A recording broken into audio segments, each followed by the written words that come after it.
Hi, everyone. I'm Rick Bensignor. Today is Tuesday, June 21st, the first day of summer. And welcome to this week's In the Know Trader Show. In our trader education portion, we're going to take a look and discuss why does watching sector performance matter to your overall process about looking at what's going on in the market. And this week, we're going to focus on the industrial sector. So we'll take a look at the XLI ETF and then the XLI against the S&P, as well as a dozen or so, or as many of these as we can get to, of the top names that make up the industrial sector to the S&P, and of course, the large cap portion. Let me tell you a little bit about the products I have. You can find them all at inthenowtrader.com. I have a weekly ETF tactical trader report, comes out generally Thursday evenings. Gives a very good macro view of what's going on in the markets. We'll look at really kind of across the macro landscape. So we'll look at bonds and commodities and the dollar, and do a deep dive into the S&P and the key levels you need to pay attention to.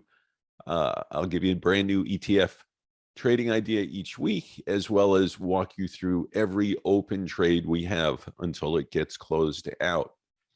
I also have something called a 7-Eleven report. It's a monthly report, comes out the last day of each month, and its goal is to outperform the S&P by being in no more than 7 of the 11 macro spider ETFs, such as XLK, XLI, XLF, etc. There are 11 of them.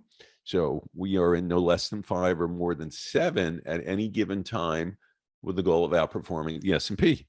And how are we doing with that? Well, year to date through May 31st, we are outperforming the S&P by 334 basis points.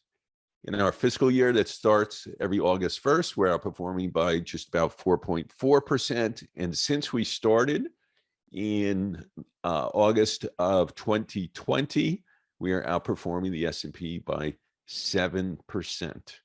These numbers put us at the top of the game of anyone playing S&P outperformance, which is virtually every mutual fund out there. Anybody that's got a benchmark to the S&P, we are in the top decile of those playing that game. So if you're interested in that, especially if you're a financial advisor or an individual who puts money into spiders, I'd strongly have you consider looking into this 7-Eleven report. Also, I'm going to be most likely starting my own In the Know Trader YouTube channel very shortly. And here is a link that you can use to sign up now for it. So this StockCharts produced show gets about 1,000 listeners per week. And if you guys sign up now, using this link to sign up for my In the Know Trader YouTube channel, and I get a few hundred people signing up, I will continue doing these through my own YouTube channel. So please take a look at this. It's not something you can click on, but you can see here the link that I've shortened from a much longer link with a bit.ly shortened link. So there it is. Go to it, please, and sign up now. All right. So let's talk about why does watching sector performance matter?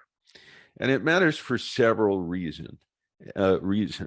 And first and foremost, it shows you where the flows are going at any given time, what sectors are in favor and which ones aren't in favor. So of course you can play the market as a whole. For instance, buying spiders, you're buying the whole S&P. If you can look at which sectors are outperforming the S&P, so for instance, something like XLE energy, which since last year has dramatically beaten the S&P, you may want to have a bigger focus of your portfolio or new ideas going into the sectors that are outperforming. So part of the reason we look at the sectors each week is to give you a sense of where they stand in relation to the S&P. Sometimes we look at it on a year-to-date basis.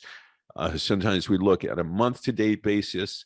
But the goal here is to give you a better sense of where the market's inflows and outflows are so that you can better adjust your portfolio, unless you're a pure buy and hold person who never adjusts or never does anything other than be long the spiders. And look, for long-term investors, if you're in your 20s or 30s, maybe even in your 40s, and you're listening to this, and your 401k, certainly your retirement plan, should be fully invested. And generally, if you're in spiders or Qs or both of them, maybe even some Russell 2000, the IWM, that's generally the best way to play long-term, multi-decade investing, because it's very hard for the average person to outperform the market. It's very hard for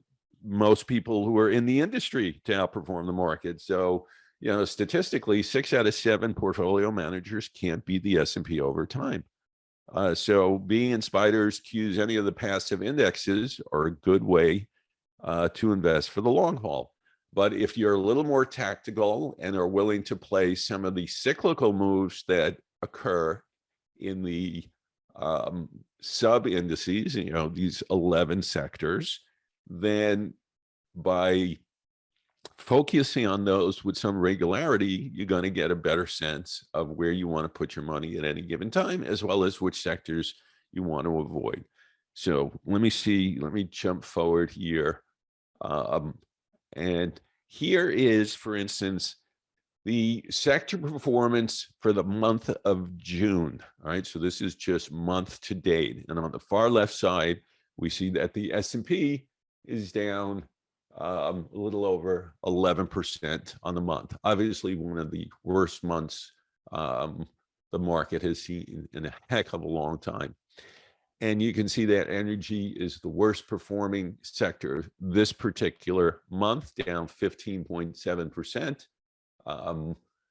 That is the first time we've seen underperformance from energy, I think probably, if I had to guess, since maybe last August. It's giving back some of the gains, but is by far and away the best sector to have been in. And looking at this, all 11 sectors are down, but staples are down the least. They're only down about 7.5%, followed by healthcare, down, about 8.3.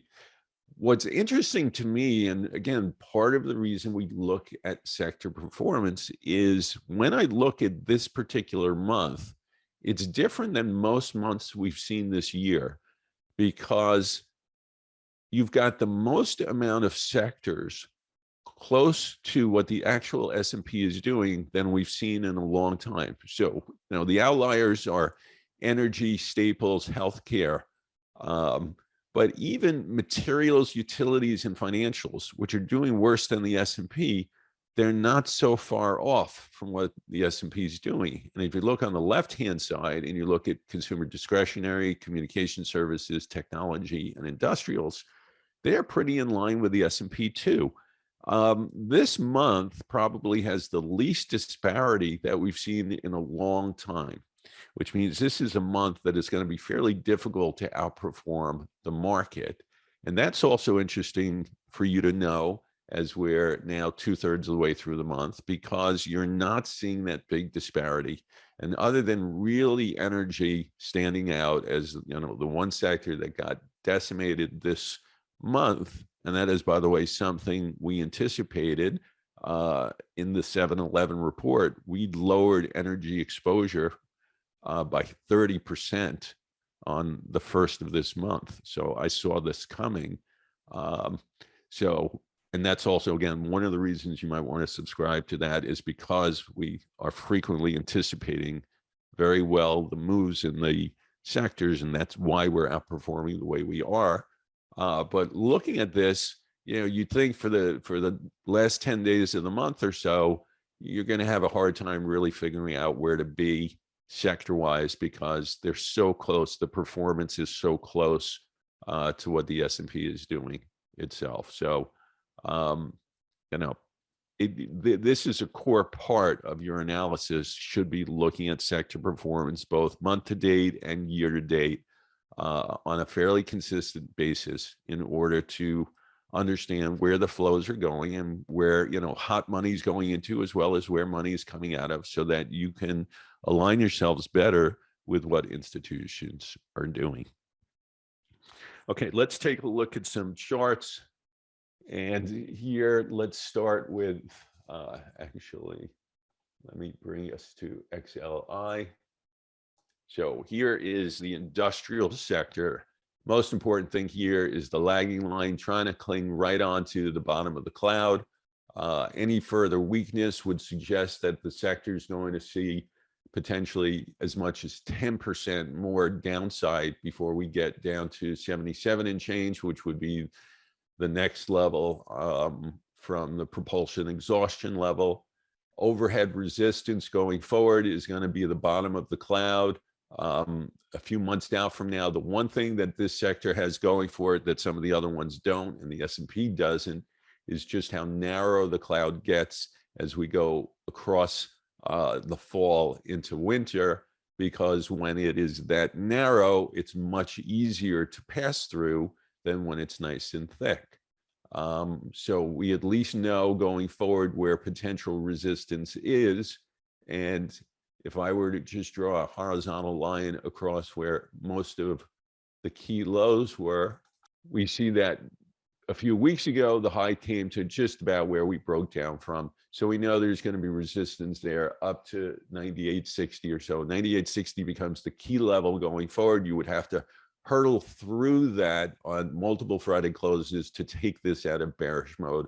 Otherwise, this is still a sell on rally candidate. And look, we could get a strong run here. The S&P's up almost 100 points today. Near term, we certainly can get a bounce, but you know, this still presents itself as a sell on rally candidate. Let's look at industrials against the S&P. And here's the view going back several years. So it does at least have a near-term bottom, but I can just spot, it looks like there's some type of trading channel here.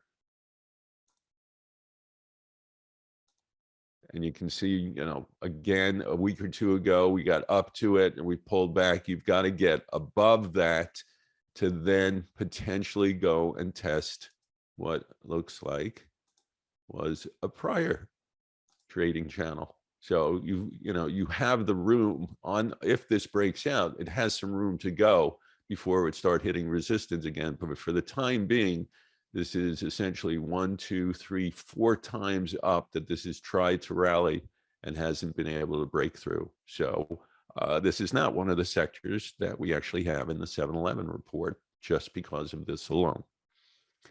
So that's the look there. And now let's get to some individual charts. We're going to start in order of biggest cap name, which is Raytheon. So we'll look at all these as weekly charts.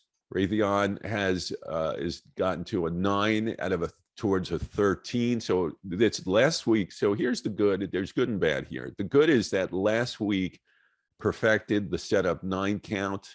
Normally we want to see set of 9 counts have bar 8 or 9 as the low of the move, or bar 8 or 9 as the high of the move if the market was rallying. We don't like to see bar 6 and 7 be the low. So until we see a move beneath bar 6 and 7's low, we can't say this is perfected. It did perfect last week. We've got the big gap up this morning. We're moving higher. Initial resistance is going to be at the conversion line. From the weekly chart, secondary would be the middle Bollinger Band. Third would be up here at 338 or so, where the cloud's baseline is. So for now, we may get, again, a trading bounce, but hard to say that we have a definitive bottom in place, simply because the count's unfinished. The S&P has bounced from its lagging line, hitting the bottom of the cloud, and so it's looking, you know, better. Industrials is weaker than the S&P. just basis this picture, because this has come out through the bottom, and we need to look at standard resistance levels for where this rally may run out of steam. Let me put up propulsion here. So the key level on the upside would be 330 and change. Right now, you would have to hurdle that on multiple Friday closes to essentially take away the bearish component that we've seen. Doesn't mean we can't run into problems up higher, but RTX needs to get above that to kind of change this whole bearish outlook and not selling into rallies. UNP would be next. So Union Pacific Railroad is, you can see, technically stronger in the sense that the lagging line is still in its cloud. You already have a perfected set of 9 count. It has traded lower than that. You're getting the bounce. You can see resistance going to be, this week and next week up against the conversion line and the bottom of the cloud. And then there are targets up here. You would have to get way above 247 to change this picture. However, because the lagging line hasn't come out through the bottom of its cloud, not only this is still considered within the context of the much bigger, longer term structural bull. You've lost a lot of the bull move, but you have not gone into bearish mode. So this, just comparing, let's say, Union Pacific against Raytheon, and of course they're different animals, all within industrials, but very different animals. This is the stronger name. Let's take a look at UPS. Similar in the sense you have the chance here for a double bottom. No set of 9 count down. You've got your cloud going forward that should be strong resistance. This needs to get above 203 and change to really change the bearish picture that we've had this year. But in the scheme of things, this is still in bullish mode off of the 2020 low. Honeywell, another kind of defensive contractor. Double top, or triple top, even against all-time highs. 2 of them came with 13s. This has now broken through, prices broken through months ago. In fact, the whole year we've been beneath the cloud. The lagging line has now broken through. If we get multiple closes, weekly closes under 174.5 or so, that's a bad sign.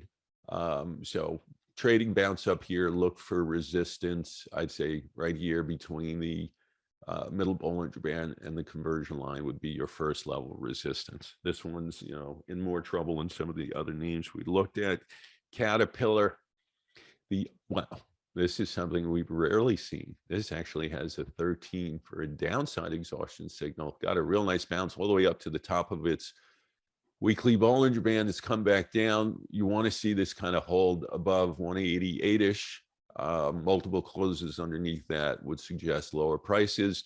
This is still hanging on here, and so far we'll see if any other ones show up, but the only name that I've actually seen in a long time that's got a weekly 13. And this has gone really sideways since last, this is a whole year of sideways price action, basically traveling back and forth between the high and low Bollinger Bands, which makes sense when they're flat, because 95% of all price action is going to do that just based on how Bollinger Bands are constructed. But the fact that this has a 13 gives me something to lean on as far as the bullish side.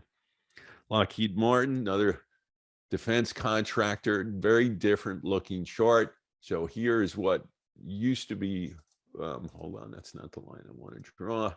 Let's put up a trend line. So before COVID, that was this line I just drew, was the all-time high. We got above it, but we're back beneath it. So that's not necessarily good. You can look at that as potentially long-term double top. It is holding, well, this week because of the rally, it's holding the base. More importantly is we got close to the propulsion exhaustion level and the bottom Bollinger Band over the last couple of weeks. We still could play with that. You don't want to see it coming out through the bottom end. That would suggest another leg down, and resistance here is going to be a little harder to find, but I'll put it kind of right near this middle Bollinger Band, which is also where the bullish propulsion level up of 434.7 is. So otherwise, right in here, you're kind of in no man's land. If you're long the name, it's probably a hold. I don't really want to see new lows coming on this one. Deere, more of an agricultural name now, has had a couple of Friday closes beneath the bottom of its cloud. Notice the lagging line is still well within its cloud. This is kind of mostly sideways. If you look, we're still holding on to support. This is a name I think you can consider, especially if you still think commodities have some room to go. Then this is a name that is agriculturally related, and it is I guess, well, just fair to say, a name to consider. New lows here don't necessarily break this. What you don't want to see is the lagging line coming through the bottom. I mean, count-wise, we're nowhere. So there's no downside exhaustion at all. So for right now, I'd say from a trading point of view, I give the edge to the bulls, and I'd lean that way. Boeing got a good snapback over the last couple of weeks. So set up 9. Notice the 9 count when it came was imperfect because bar 8 and 9 wasn't the low of the move. We made a new low now last week to take out the low of 6 and 7, and now bounce back. But you're going to start running into resistance here. This needs to get above 160-ish on multiple Friday closes to help improve the chances that you're turning the corner on this name. Tough call, because on the downside, you could run down to 100-ish or so before finding its true bottom. Tough name. I'm not sure I play this just because it's not so clear.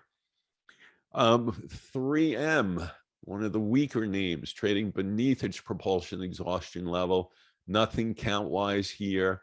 The only thing you've got is the lows from COVID, which was made on a 9 count. You're only on a 4 count here. So definitely one of the weaker names in the group. Probably one I tend to avoid compared to other names that we've looked at.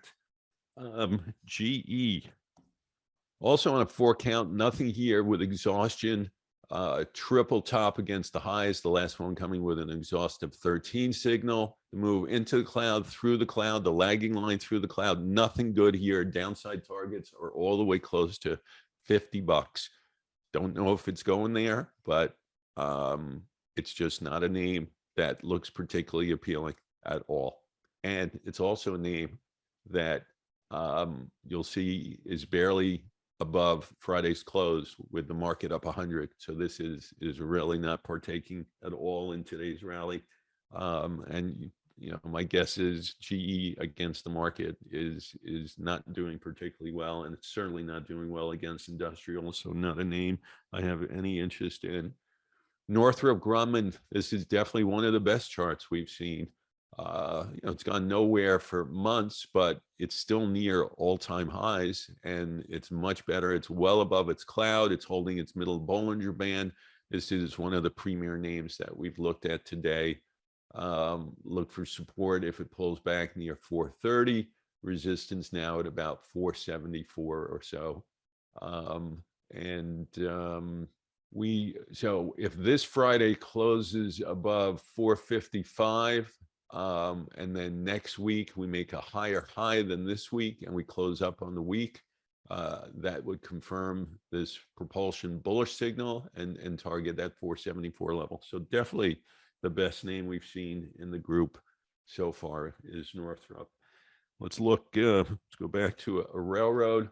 CSX Corp, trying to hold on here. We're on a 7 towards a 9, lagging line, just holding above the bottom of its cloud. So support, the thing is the target moves down here at 27 and change and 26 and change. However, getting there also implies that the lagging lines come out through the bottom of the cloud. Tougher one, but at least for now, still structurally holding on to its last remnants of the bull move off of the COVID lows. Look for resistance, multiple shorter term resistance levels first, but the key level is going to be up near 34.5 or so. FedEx, Here is another one with a 13 count that came, in April, and it's moved up, and we reached the top Bollinger Band last week. We're pulling back, so this is pretty flat. Also not getting much on today's rally. It's already seen, a build up. So we've hit some resistance more against the bottom of the cloud here, which happens to be unrelatedly right around 250, which is the same level that the bullish propulsion level is. So tough right in here, tough call on how to play this. Waste management bouncing off of the bottom of its cloud. It's an 8 count now. We would have to trade lower than last week's low to perfect. You'd still get some support against cloud in here. So this is possibly on further weakness, still a buy, but this is going to be range trading if you want to play towards the lower part of the range. And then the last one we're going to do is Norfolk Southern, Norfolk Southern. And this has broken through the cloud, already has a perfected 9. And I guess what you've got here is just kind of what was prior breakout area. Let's see. Yeah. So you could do a little nibbling against here, but you want to stop yourself out a little beneath there because otherwise it falls down and it's got plenty of room to go. So this needs to hold right in here. That's it for this week. I hope you enjoyed the show. Again, please go sign up for the new In the Know Trader YouTube channel. And I'm Rick Bensignor. Talk to you next week. Hey, Grayson Rose here with StockCharts. Thank you so much for watching. I hope you enjoyed that video. If you did, consider giving it a like down below, maybe leave us a comment, and if you're new to the channel, you can subscribe at the link up above. We're gonna bring you daily content from an incredible collection of technical analysts and financial experts.